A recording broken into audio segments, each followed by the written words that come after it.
Hello, my fellow individuals! I am Mr. Mini Maskman here, and today we're going to review Season 6, Episode 4 of Game of Thrones. Now, obviously, this is a spoiler review, so if you have not seen the episode, of course, then don't watch this video until afterwards. Now, before I move on to this, I just want to quickly explain how I structure these review videos for Game of Thrones. Usually I give my thoughts about it, of what I thought about the episode or my impression of it. Then the majority of this review, I break down the episode scene at a time, or at least the main points, and then at the end I give my predictions, theories, and what I felt overall. But I'm going to try not make it too long like my other previous videos. I'm hoping to go at least around 20-minute limit, unless there's a lot of things to talk about. So I'm going to try to do something different here. I'm going to actually go just straight to the point of each thing, how it felt. Now, before I move on, okay, now, the episode, I actually thought this one was really good. I really liked this episode. I've always liked all the previous one, but I think this one was, like, really good as a whole. Like, as a whole episode, every point was really interesting, and things are starting to get into motion as we suspected. So, this episode was just pretty well done. I mean, there wasn't, for me personally, there wasn't a moment where I thought it was dull or kind of okay-ish or meh, and then there's a part where it's like really good, and then there's parts that's kind of like, you know what I mean? It's not going like this motion, it's just straight up like good. So, I guess I'm just gonna go straight to the point of this episode, for what I remember what happened. So it starts off, we see Jon Snow. From the previous episode, he said his watch has ended, he doesn't want to deal with being the Night's Watch anymore, now being the Lord Commander. Now, and you know, Ed, you see him talking with Ed. Ed is telling him, you know, that he should stay. And he says, that he's stuck with him, and he says he wants him to stay because he knows how to rule Castle Black. He was the perfect Lord Commander for the situation. And, you know, the things about he needs him for whenever the White Walkers come, and all that stuff. You know, the real threat of the show, that I guess people in Westeros either, you know, they don't believe in the whole White Walker thing, so they kind of ignore that situation. And then, my favorite moment, one of my top favorite moments of this episode was, you know, remember last time where I thought, like, oh crap, you know, Jon Snow leaves and Sansa won't see him when she arrives to Castle Black. But then you hear the gates open, and Sansa, Brienne, and Podrick are there, while Jon Snow was still there. I'm like, yes, you know, a Stark reunion. And we saw, you know, Jon Snow and Sansa, and they both gave a meaningful hug. It was a really touching, happy moment for once in Game of Thrones. We haven't had that in a very long time. So I am so glad that they reunited. I'm glad, you know, something good happened for once for the Starks. So I was just very happy that that happened. It was a pretty awesome moment. A really good, touching moment. Now, you know, it gets further that they talk about, you know, the past in Winterfell, how they grew up, all that stuff between Jon and Sansa. Now, Sansa was telling, you know, Jon to fight and get Winterfell back for them, but Jon was kind of, you know, like, he's sick and tired of fighting. He's been through he says all the things that he's done, and they never work. He always says he always fails, and he just doesn't want to continue failing, so he's just tired of it. He says, I'm done with all the fighting, you know, as much as I miss Winterfell and all that, but he doesn't want to do it. But Sansa, she's really, you know, trying to convince him that they should really fight to get their home back, especially, you know, get rid of Ramsay and the rest of the Bolton family or house. So you just kind of see that conversation. It's like, okay, you know, Jon, you know, Jon was just kind of thinking about it. It's like, I want to help, but I just don't at the same time because I'm done. It's like I'm done with all this. So we just kind of get just to see that part. Now, the next scene, we finally get to see Littlefinger, or Peter Baelish in this case. He's back at he's at Riverrun, I believe. Riverrun or the Vale? I can't fully remember that area, where Robin is, Robin Tully. And, okay. Frickin' Littlefinger, man. I don't know what he's planning. I mean, you kind of know, but at the same time you don't.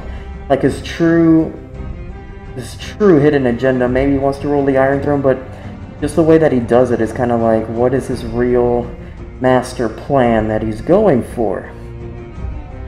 So he convinces, you know, the Tullys and all that to help fight for the Starks and the guys at Castle Black, the Night's Watch, to go fight off the Boltons and get an army and make an alliance to fight with them. So he's gonna help them. But does he really want to help him? I mean, I think he does. But it's for his own benefit. I just can't see what the benefit is. Maybe as a result, he'll become the Warden of the North, and he'll take more control of Westeros bits by bits as time goes during all these events. So, Littlefinger's just scheming, taking control of Robin. Tully, I mean, he's not really a bright kid. We know why, but but I mean, he's just taking advantage, and I want to see how his whole plan plays out, you know? Because Peter Baelish is just a huge threat to the world of Game of Thrones. He's just almost like the puppet master that caused all the events going on. So I'm very interested to see what's his move. I mean, we already know what's his next move, but we don't know what the result is going to be and what he really wants from it, sort of. So I'm glad they brought Peter Baelish back, or Littlefinger, back into the scene to kind of stir things up more in the show. Now the next thing is Tyrion. Back at Meereen, Tyrion is talking with the three guys, I guess, from the Yunkai and Aspor and in the other place, to deal, making negotiations with the slaves, the whole problems, you know, with the Sons of the Harpy, the slave owners and all that. Now, Tyrion is proposing, you know, overall at the end, throughout the whole conversation, negotiations, say, we'll give you 7 years, you know, to decide to stop slavery for good. And then, you know, return gives them women to kind of make them think about it, to kind of get at ease, you know, the whole Tyrion style negotiation. Which I agree what he's doing is the right call, but, you know, what we saw from Grey Worm and Missandei, they completely disagree, making friendships and alliances to these people, which again, I also agree, but they just have to understand. To really get what you want, you might have to do things that you don't want to. And Tyrion's kind of doing the smart, bold move, where Daenerys, you know, she just directly, you know, if you don't want to do it this way, then I'll force it, you know. Abolishing slavery. She did that with Yunkai and Aspor, but look what happened now. They're back to slaves again. Daenerys, I would say, she's a really strong character, and she's very direct, you know, that whole Targaryen blood within her. But Daenerys as a ruler, like her thoughts and all that, the way that she rules, obviously is very questionable and not really up there. She's just doesn't have that mindset for that. She's more of a conqueror than well, I know there's been a conqueror and a ruler, but she conquers, she gets what she wants, but she doesn't know how to control the problem situations in the country, or the places that she conquered and took control. She has good intentions, but her ruling decisions are not there. Which is, I'm so glad that Tyrion is there to help it balance out. So, with Daenerys' inspirational heart of fire, you know, Targaryen fire in her, to get things right, to abolish slavery and do the good things, but with Tyrion's mind, to deal with these political issues of her goals, I think it's the perfect balance, and I really hope that Grey Worm and Missandei, especially right now, they don't do something foolish to ruin Tyrion's plan, you know.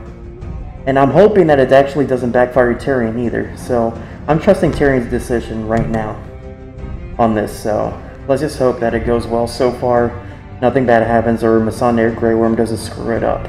So we'll see how it plays out. Now after that, we see Daario and Jorah Mormont, continue to rescue Daenerys from the Dothraki. You know, they have a banter here and there. They go in there and they kill 2 of the Dothraki, and they eventually they find Daenerys.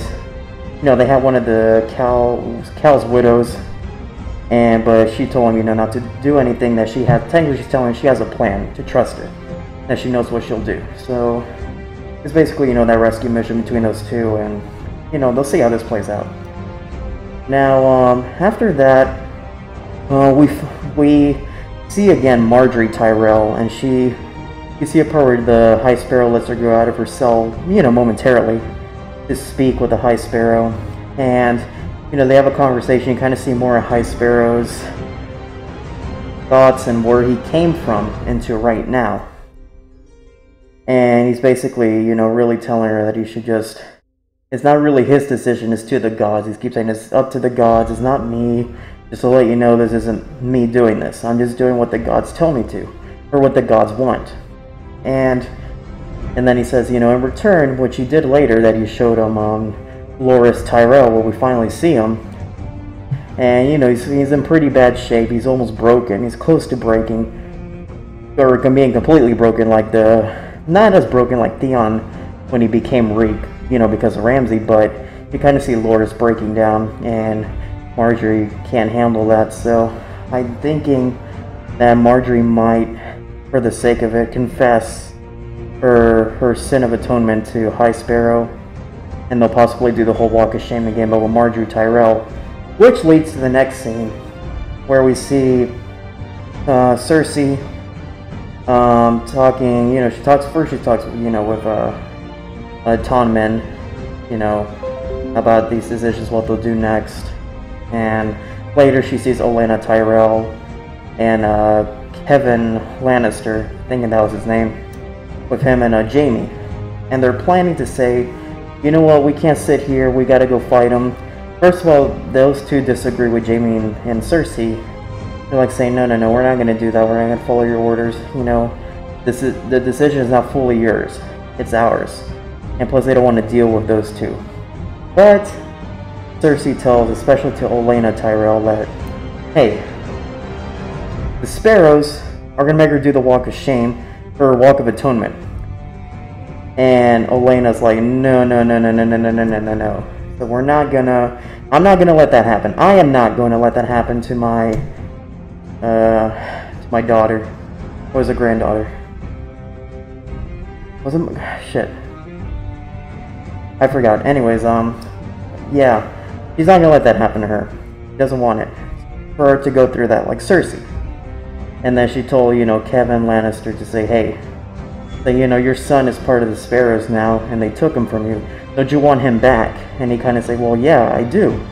They said, so let's go fight for it. Let's go have this civil war in Westeros to take back what's ours.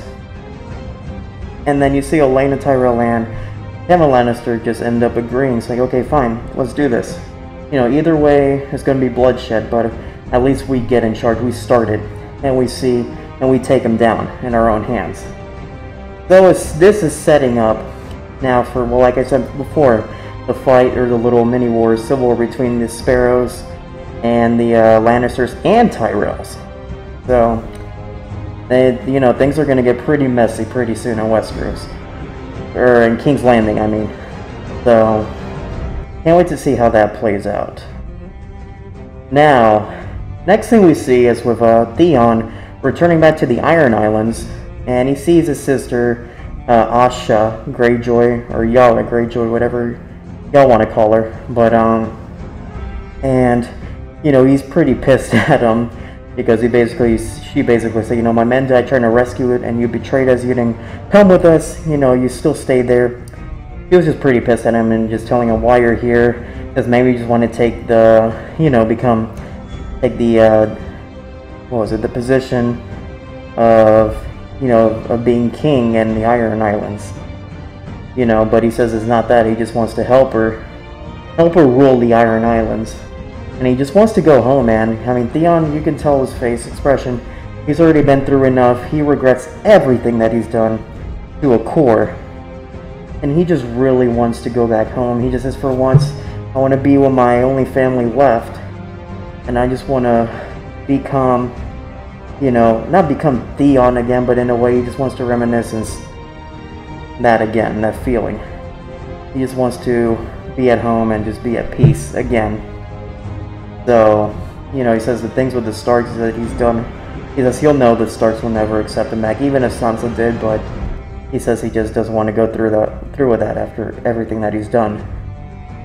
So, you know, you kind of see Yara Greyjoy just looks at him and just kind of says, okay. So this is the part where it'll lead now, later on to, where it's almost like a voting system to who's gonna now rule the Iron Islands. which I assume the main two will be Yara Greyjoy and Euron Greyjoy, who we saw in episode 2 that killed Balon Greyjoy. And you will see more of his character now, so it is kind of setting up for that on the Greyjoy's arc. Now, after that, we go back to the Boltons, if I recall, and we see Ramsay, and they bring Osha to the room, you know, to do what they do, and we kind of see. Here's the thing, I kind of expected Osha to do something almost a little clever like she did with Theon long ago, where after she slept with him, she released Bran and Rickon, if I recall, and they escaped. In this case, I kind of expected Osha, I guess, to die in an attempt to kill Ramsay, but I didn't expect it to be like that quick. I expected maybe she'll do something, and she'll have a really close attempt to kill him, where you're just kind of cheering her on, it's like, yes, do it, do it! But I don't know, it's just pretty, it's kind of out there, it's just kind of like they just did it just because they did it. So, Shields is there, he was, had a knife, peeling his apples, and, or peeling his apple. And then, she tries to grab the knife and stab him, but, it's just kind of this really slow reaction where he just quickly grabs the knife and stabs her, right here by the neck and jaw here, and basically, she just killed her. You saw her bleeding to death on the ground. I was just kind of like, come on, man, we just got Osha back, and, she just died like that. Like, I'm not maybe 100% attached to her like these specific other characters, but I expected to just kill her off just like that. I expected at least maybe some close attempt where she could have almost killed Ramsay, but then Ramsay got something out of nowhere and killed her back.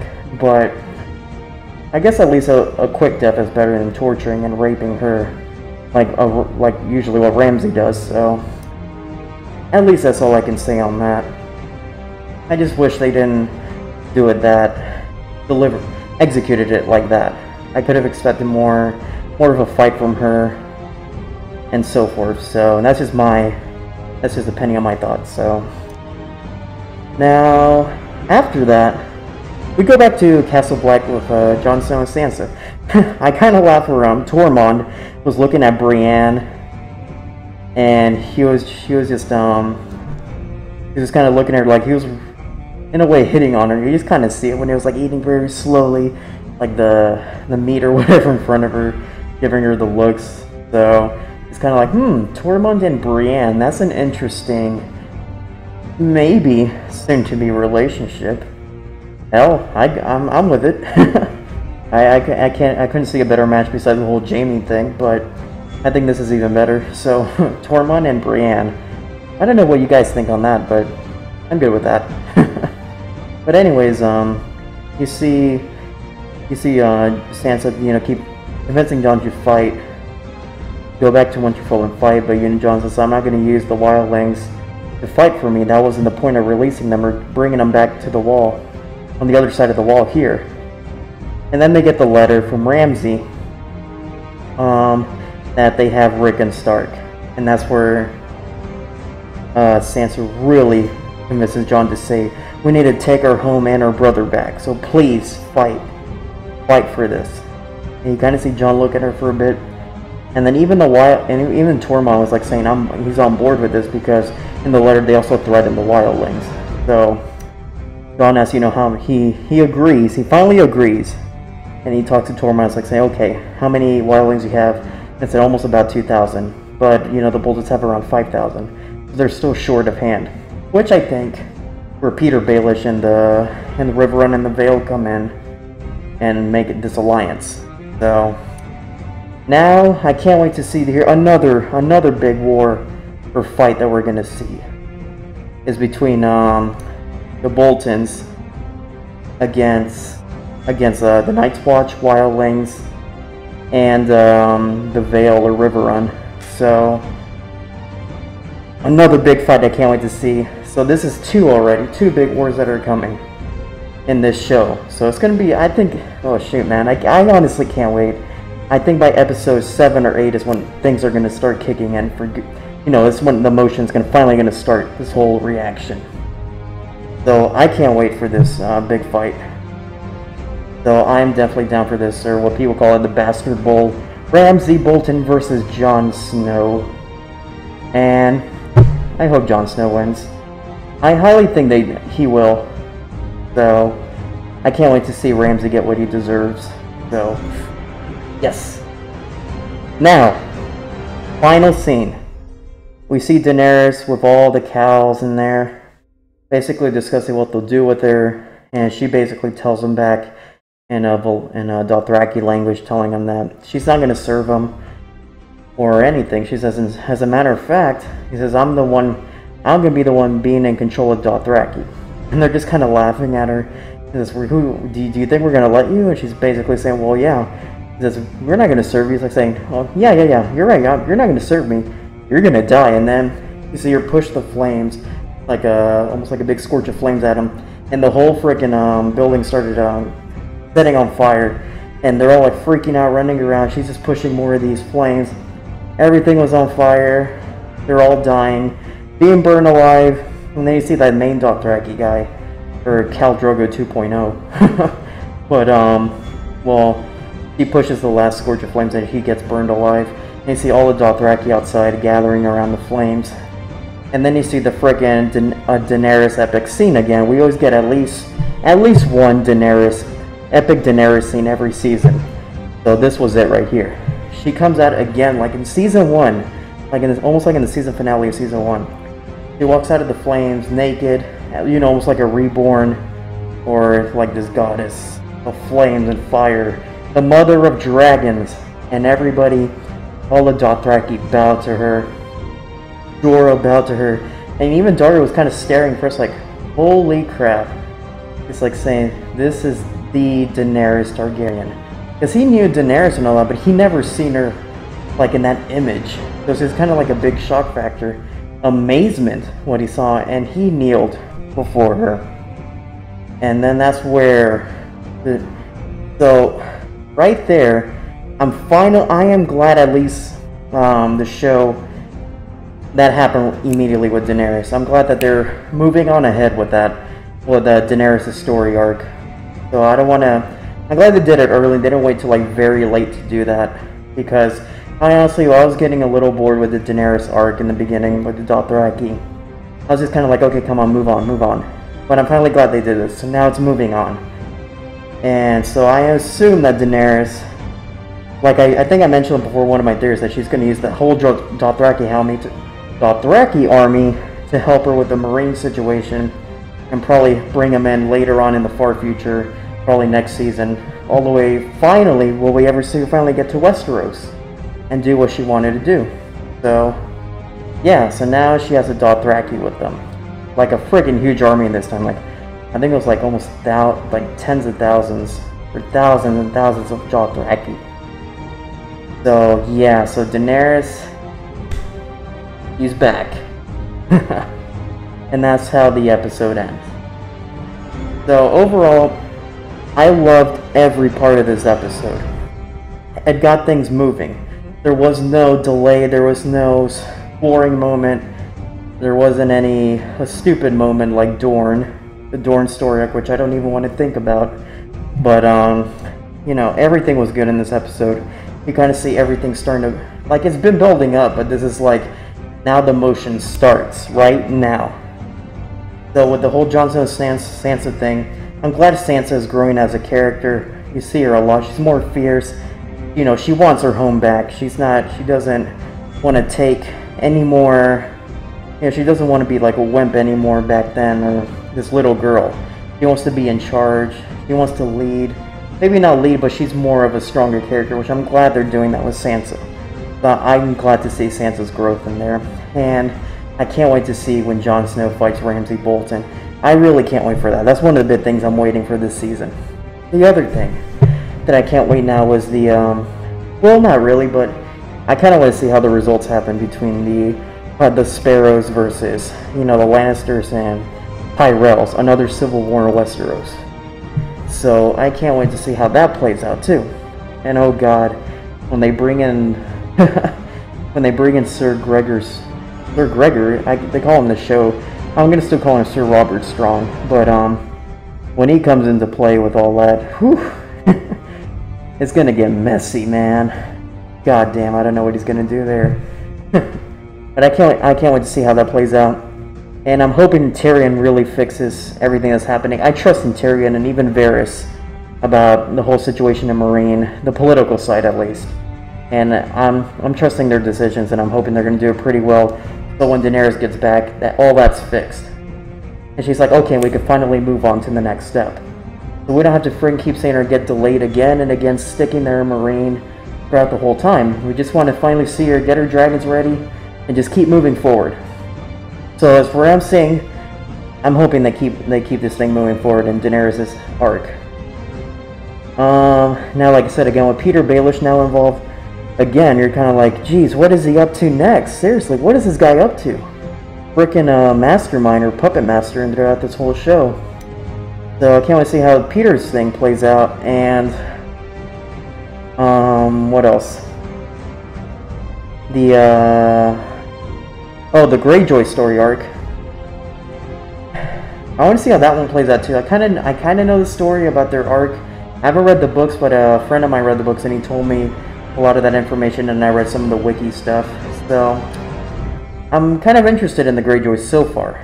I gotta see where this is going, and if it'll be just like in the books. Because that's technically the Greyjoy story arc is the last thing from the books left. Everything else is not from the books. So I want to see if they're going to keep it as it is, like in the books. I'm really hoping. So far, the Greyjoy story arc is doing well. So I'm hoping that it'll screw it up like Dorne. I really hope they don't. So I can't wait to see what they're going to do there, and more of this introduction of Euron Greyjoy. So yeah, and I am really hoping in the Boltons, Ramsay. I'm really hoping Rickon. Nothing happens to Rickon, but I don't know, man. Game of Thrones, they can hurt you. That show hurts you bad, and you guys already know what I mean by that. I'm hoping nothing bad, really bad, happens to Rickon as a result during the fight, during that battle. So just please don't take another Stark.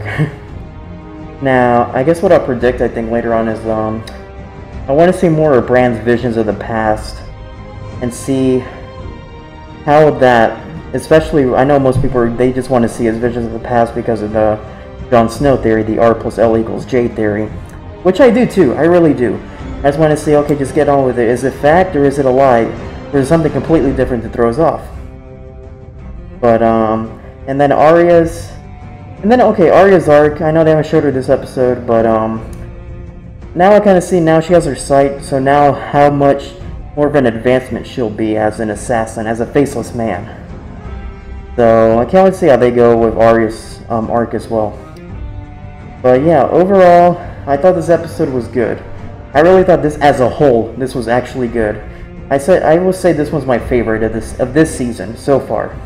So, because all the previous 3 episodes, they had some good moments, or like a really awesome moment, but like 1 or 2 in the episode, but the rest was kind of like okay-ish and meh.